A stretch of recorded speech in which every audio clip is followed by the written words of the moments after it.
Hey there, my handsome and pretty little Cobras, and welcome back to the Cobra's Nest. For those of you who are new, my name is Mignon Cobra and I make minimalism videos. So today's minimalism video is going to be a minimalist guide to 5 ways how to count your blessings. So without further ado, let's just get into the video. Let's get it, let's go! Woo. I'm making this video because counting your blessings has been one of the things that I have struggled with the most. It wasn't until I became a minimalist that I started learning more about this gratitude and being content with what you have and not mistaking it for settling. So I wanted to talk about 5 ways on how to be able to count your blessings, because that's one of the things that has really brought me a lot of peace and happiness in my life, and I figured if that could help you guys out, then I think that'd be great, because sometimes we want more and we think those things are going to make us happy, when in reality we already have a lot. So a little simple practice of gratitude would definitely help improve our lives, because I know that it definitely improved mine. Alright, number 1, a gratitude journal. I have a gratitude journal as well. It looks actually it is exactly the same as this one. I bought a bunch of these notebooks, and then I just put a little sticker here, the same color, #minimalism, and I just would write on the daily things that I was grateful for. And you would think how could you day in and day out write gratitude about the same things that happen every single day? You'd be surprised at the things that you could find gratitude for in your day. It wasn't until I started writing them out that I started to become more aware of the things that were in my life. I started to become more grateful for the little small actions that my boyfriend did, his mom did, my own mom did, and even random acts of kindness that came from strangers, or even things in my life that I just felt grateful for. When my dad gave me a ride to work the other day, I was really grateful that he had a car. I was really grateful that I had a dad. I was really grateful that my dad was willing to give me a ride to work, wake up so early, get me there for 8, who knows what time, he must have waken up at 6. It was just all of the things that come into your life that are sometimes out of your control but you're blessed with. It's really good to just take a moment and write it down. I think that the act of writing it down in a journal really helped me kind of bring forth to the front things that were happening in my life that maybe I might not have otherwise been aware. And sometimes when I was feeling down, it helped a lot to go back through my journal and just look through and be oh yeah, I remember this happened, I remember that happened. And those things will help pick me up, because there are times where, and I think this happens to all of us, we all just fall down and we're what's the point? There's still a point, and that's what the journal can be there to remind us. All right, the next one, number 2, remember a harder time for perspective. There have been plenty of hardships in my life, and sometimes we forget about them when the storm has passed and times are good. So it's really easy to start complaining about this and that.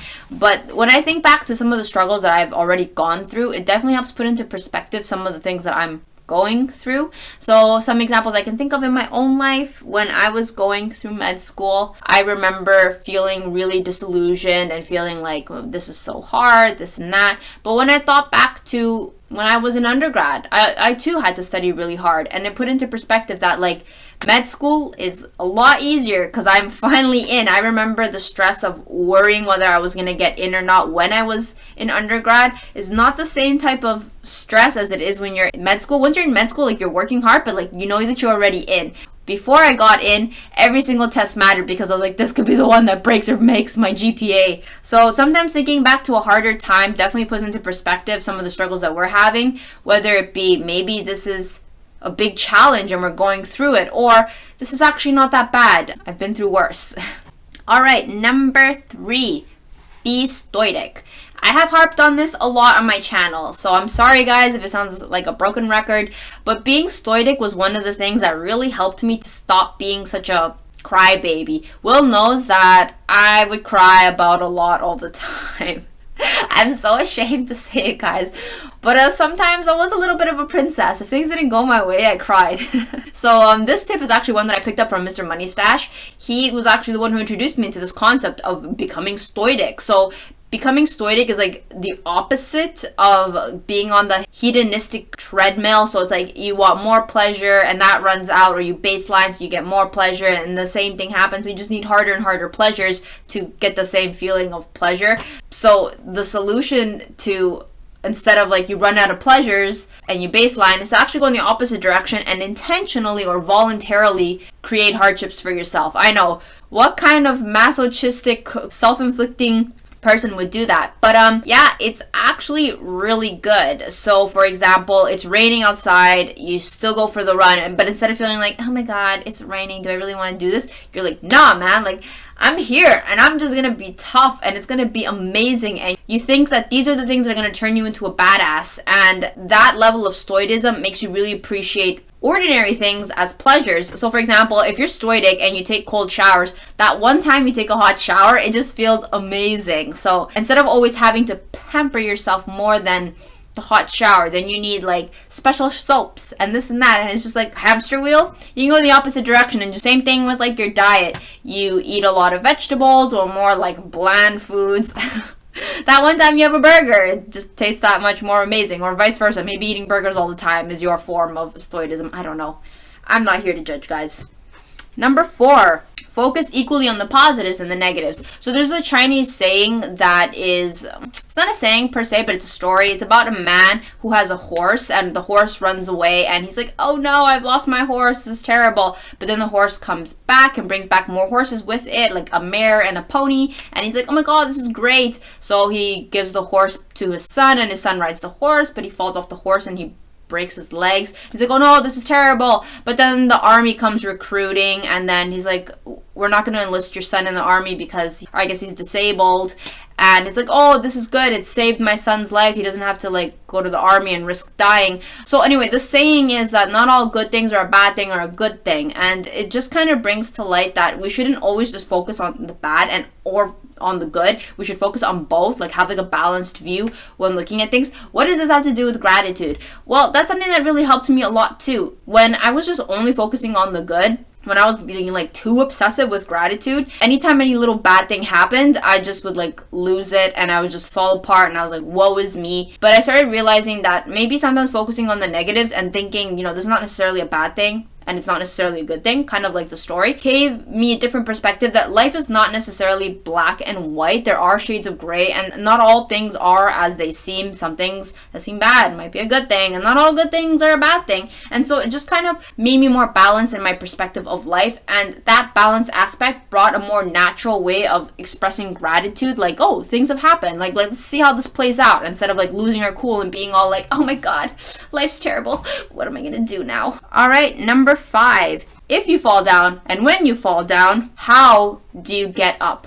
This is a really important one, and it's about resilience, which will tie into gratitude in a moment. I have made a video on how to be resilient. I don't know if you guys have ever seen it. It performed poorly, which I think is a pity, because being resilient is one of my like flaws, and I'm super happy to have overcome. I mean, like, I still struggle with it, but I'm the type of person that, because of my perfectionism, if things don't go how I want it to, like even like on the first try, I'm like, that's it, I'm a failure, and like I'm so hard on myself. But I have actually realized the better trait to have, instead of always being perfect, is to be resilient, because the sad truth is we are all gonna fall down in life. Like, there's gonna be times where we're not always all up. Like, life is a up and down. There's gonna be times when we're up and there's times when we're down. So when we fall down, it matters more that you can get up. If you can't get up from that failure, that will be the last failure that defines you. But if you continue to get up from every failure that you face, technically you never failed, because you always got up. So it's really important, at least I have found, that it's not failing that's the issue, but how did I build up resilience and how did I get back up? So that's the thing about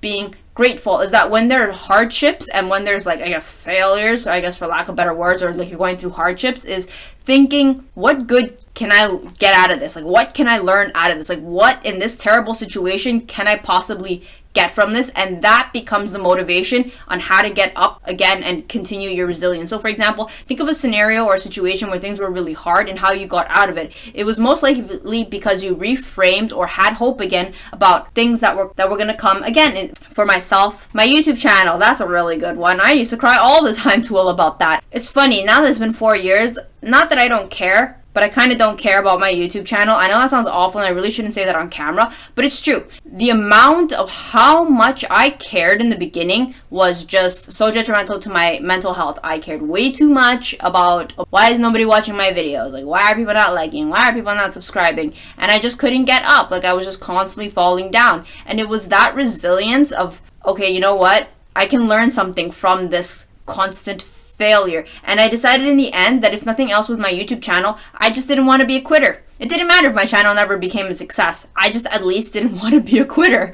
So that's what kept pushing me all these years. I think like year 1, I wanted to quit. Year 2, I wanted to quit. Year 3 was so difficult. There was plenty of times where I took long breaks. But the thing that kept picking me up was gratitude and resilience. The two kind of go hand in hand. I constantly asked myself, from what I've already accomplished with my YouTube channel, what am I grateful for? And I told myself, I'm really grateful for the 2 people who've been watching my channel. And I'm going to tell you who those 2 people were. It was Surrey and it was Anderson. You 2 get the shout out because you guys were there from the beginning. You guys have been there since day 1. And so I want to say thank you. You 2 were the ones that kept motivating me and pushing me. And all the times I wrote in a little comment things where I feel really discouraged and I feel really not motivated, I practiced gratitude. I was like, even if nobody else but me, Will, Surrey, and Anderson watch these videos, I gotta keep going because I got gratitude for them. These 2 individuals will take time out of the day to come watch my videos and comment. And that's what kept pushing me throughout the years because I had gratitude for what I already had. I told myself, this point forward, if nothing else ever comes from this, if I grow old with Anderson and Surrey, I did pretty good. I had a meaningful relationship with 2 people on the internet, and that has been what has kept me going. So that's the thing that I want to say is that I know this point is a little bit long, but when you fall down, the key to resilience is practicing gratitude for what you already have. All right, number 6. How are you helping others? So I know gratitude sounds very like, what's good in my life? And that becomes a little bit like self-indulgent, like what's good in my life? But at the end of the day, parts of gratitude come from the meaningfulness that comes from helping others. So let me think about this, like how to give you guys an example. So you guys may not know this, but before I went to medical school, I used to be a teacher, or I guess I am a teacher. I'm certified as a teacher.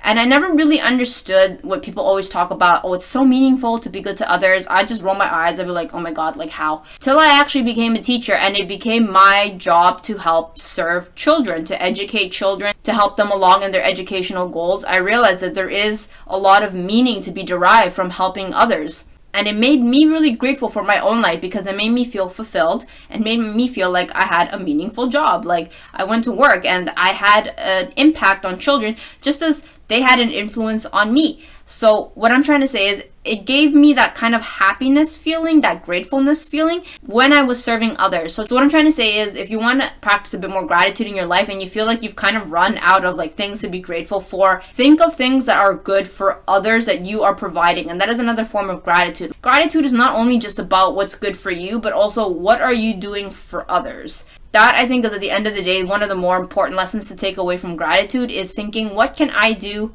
to help others? Okay, this video is really long, so let's wrap it up. And thank you so much for having taken the time to watch this video, and I'll see you guys in the next one.